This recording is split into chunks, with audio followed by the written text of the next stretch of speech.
செய்தியாளர் ராஜகுமரன் இணைப்பில் இருக்கிறார். ராஜகுமரன், வணக்கம். தர்மபுரி பாமக வேட்பாளர் மாற்றப்பட இருப்பதாக தகவல் கிடைச்சிருக்கு. விவரம் என்ன, சொல்லுங்க. பாஜக கூட்டணியில் இடம்பெற்றிருக்கக்கூடிய பாட்டாளி மக்கள் கட்சிக்கு 10 மக்களவை தொகுதிகள் ஒதுக்கீடுபட்டிருக்கின்றன.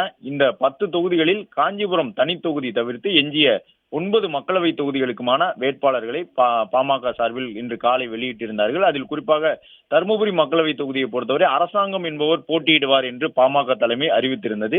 இந்த நிலையில்தான் பெரிதும் எதிர்பார்க்கப்பட்ட பசுமை தாயகம் அமைப்பினுடைய தலைவராக இருக்கும் சௌமியா அன்புமணி களத்தில் நிற்க வேண்டும் என்று பாமகவில் பெரும்பாலானவர்கள் விருப்பம் தெரிவித்திருந்ததன் அடிப்படையில் தர்மபுரியில் பாமக செல்வாக்காக இருக்கக்கூடிய தொகுதியான அந்த மக்களவை தொகுதியில் சௌமியா அன்புமணி களம் இறக்கப்படுவார் என்கின்ற ஒரு எதிர்பார்ப்பு எழுந்திருக்கின்றது.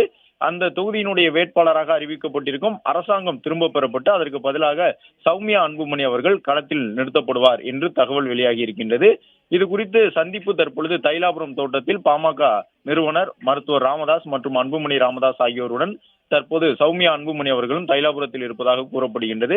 எனவே தர்மபுரியில் ஒருவேளை வேட்பாளர் மாற்றப்பட்டு சௌமியா அன்புமணி வேட்பாளராக்கப்பட்டால் அது குறித்த அறிவிப்பு இன்றே வெளியாகும் என்று எதிர்பார்க்கப்படுகின்றது. நிர்வாகிகளாக இருக்கக்கூடிய பாமகவினர் பெரும்பாலானவர்கள் தெரிவித்த கருத்துக்களின் அடிப்படையில் பாமக வலிமைப்பட்ட தொகுதிகளில் ஒன்றாக இருக்கும் தருமபுரி மக்களவை தொகுதியில் சௌமியாவை களமிறக்குவது தொடர்பாக தற்பொழுது பாமக தலைமை யோசித்து வருவதாகவும் இறுதி முடிவு எடுக்கப்பட்டு இன்று மாலை அறிவிப்பு வெளியாகும் என்றும் பாமக சார்பில் தகவல் வெளியாகி இருக்கின்றது.